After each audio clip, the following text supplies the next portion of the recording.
Assalamualaikum warahmatullahi wabarakatuh. Sebelumnya, perkenalkan saya Halimatus Sadia dari Universitas Almata Yogyakarta. Saya merupakan salah satu peserta dari program Kampus Mengajar Angkatan 3. Salam kenal teman-teman semua. Video ini merupakan video penugasan dari materi pembekalan komunikasi dan kearifan lokal. Saya ingin memberikan suatu ide atau gagasan mengenai penggunaan akses internet dan pengaruhnya terhadap pendidikan anak. Jadi, di sini saya akan mengajak salah satu masyarakat dari desa untuk berdialog mengenai pandangan mereka terhadap akses internet khususnya bagi anak-anak. Sesuai informasi yang saya dapatkan, bahwa di desa ini banyak masyarakat dan orang tua yang menentang adanya penggunaan internet. Mereka berpikir jika anak-anak terlalu banyak atau sering mengakses internet, dikhawatirkan anak tersebut akan mengalami kecanduan dan menimbulkan pengaruh yang negatif. Selanjutnya, yang akan menjadi pertanyaan, bagaimana ya penggunaan internet tersebut dapat diminimalisir? Temukan jawabannya di video ini. Assalamualaikum warahmatullahi wabarakatuh, Bu. Apakah Ibu bisa memperkenalkan diri? Bisa Mbak, Waalaikumsalam. Nama saya Ibu Mariati. Oke, Ibu Mariati. Perkenalkan ya Bu, saya Halimatus Sadia. Saya salah satu mahasiswa dari Universitas Almata Yogyakarta yang sekarang sedang mengikuti program Kampus Mengajar Angkatan 3. Nah, di sini saya akan mengajak Ibu untuk berdialog atau berdiskusi mengenai adanya akses internet di desa ini.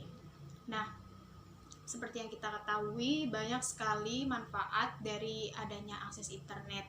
Bukan hanya untuk pendidikan, melainkan juga untuk masyarakat luas.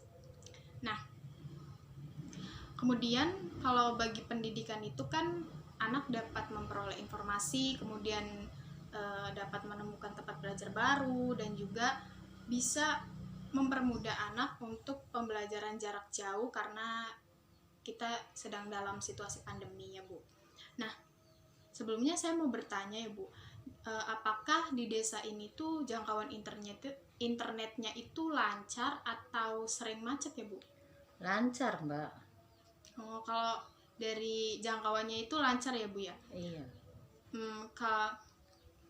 Kemudian sebelumnya yang saya ketahui juga banyak masyarakat di desa ini tuh mereka menentang ataupun melarang adanya akses internet bagi anak karena mereka khawatir anak mereka itu terjerumus pada hal negatif dalam internet.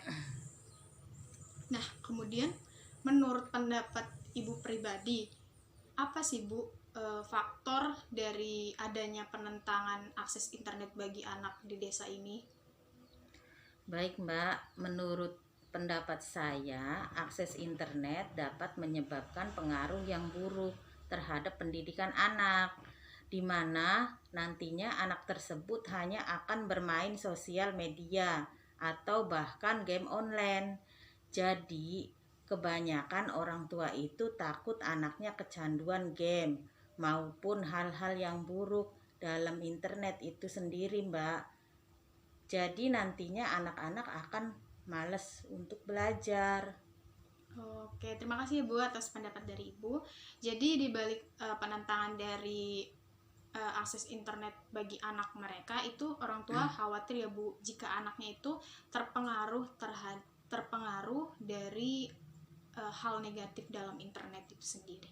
Nah, bolehkah saya sebagai mahasiswa memberikan saran atau solusi bagi ibu atau masyarakat di desa ini agar mereka itu tahu ataupun memberikan pengaruh positif terhadap anak mereka untuk menggunakan internet itu dengan bijak. Apakah boleh saya memberikan saran kepada Ibu? Baik, silahkan Mbak. Solusi seperti apa yang Mbak yang dapat dilakukan untuk anak-anak kami agar tidak terpengaruh pada hal negatif yang ada dalam internet? Oke. Jadi terlepas dari pengaruh negatif yang sudah Ibu jelaskan tadi ya Bu, jadi akses internet di sini tuh dapat memudahkan anak-anak memperoleh pembelajaran baru, entah itu dari buku digital, video pembelajaran, kemudian cerita bergambar digital juga, dan lain sebagainya. Itu banyak di internet gitu kan, kita dapat mengaksesnya. Nah, kemudian mengenai saran atau solusi yang dapat saya berikan, itu dari handphone anak-anak itu dapat misalnya ketika dia membuka YouTube, kita harus memastikan bahwa YouTube-nya itu sudah dalam YouTube Kids atau YouTube yang ramah anak. Nah, kemudian kita juga sebagai orang dewasa itu dapat memberikan mana konten yang baik dan yang buruk. Sebagai orang tua juga kita harus membatasi anak supaya bisa mengakses informasi yang terpercaya dan juga pastinya itu sesuai dengan usia mereka. Kemudian juga kita harus membatasi penggunaan akses internet. Mungkin jadi mungkin tidak sepenuhnya melarang, mungkin hanya meminimalisir saja, dan tentunya juga mengalihkan fokus mereka pada hal lain supaya bisa menyeimbangkan antara waktu belajar dan juga waktu bermain mereka. Nah, misalnya itu ketika anak tersebut itu mendapatkan prestasi dari sekolah, kita dapat memberikan hadiah maupun support kepada anak tersebut supaya mereka rajin belajar gitu, Bu. Bukan hanya membuka internet atau sampai kecanduan seperti itu.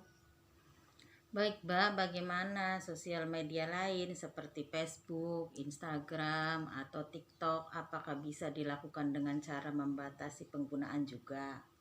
Oke, mengenai sosial media ya, Bu, seperti kayak Facebook, Instagram, TikTok, itu kita tidak bisa membatasi orang untuk posting di sosial media.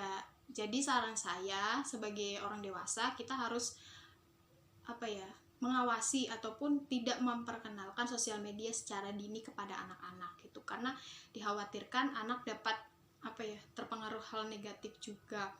Kemudian misalkan anak tersebut itu sudah memiliki ataupun sudah menggunakan akses dari aplikasi tersebut itu secara terus-menerus, itu kita dapat memblokir maupun menonaktifkan aplikasi tersebut supaya tidak lagi diakses oleh anak.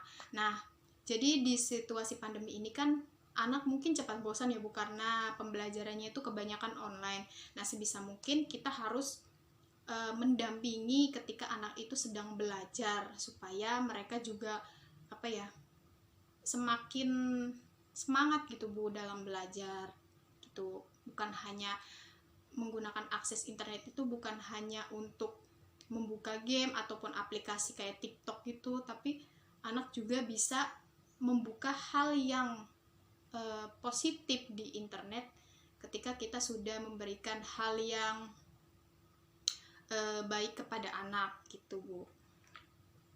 Sangat menarik sekali penjelasannya, Mbak. Saya jadi paham mengenai akses internet yang baik bagi anak-anak kami.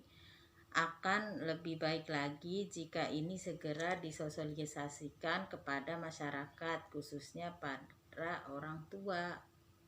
Tentunya juga saya sangat senang ya, Bu, apabila masyarakat di sini bisa tahu dari bukan hanya taunya tentang negatifnya saja gitu dalam internet. Sebenarnya banyak manfaatnya yang positif, apalagi jika kita menggunakannya itu dengan baik. Ibu, terima kasih atas waktu Ibu sudah meluangkan waktunya untuk berdialog dengan saya. Semoga ini menjadi ladang amalan bagi kita semua untuk terus memberikan manfaat dan juga pengaruh positif bagi orang lain. Terima kasih ya, Bu Mariyati. Sekian, wassalamualaikum warahmatullahi wabarakatuh. Waalaikumsalam. Terima kasih karena diberikan pengetahuan yang baru. Ya, terima kasih, Bu.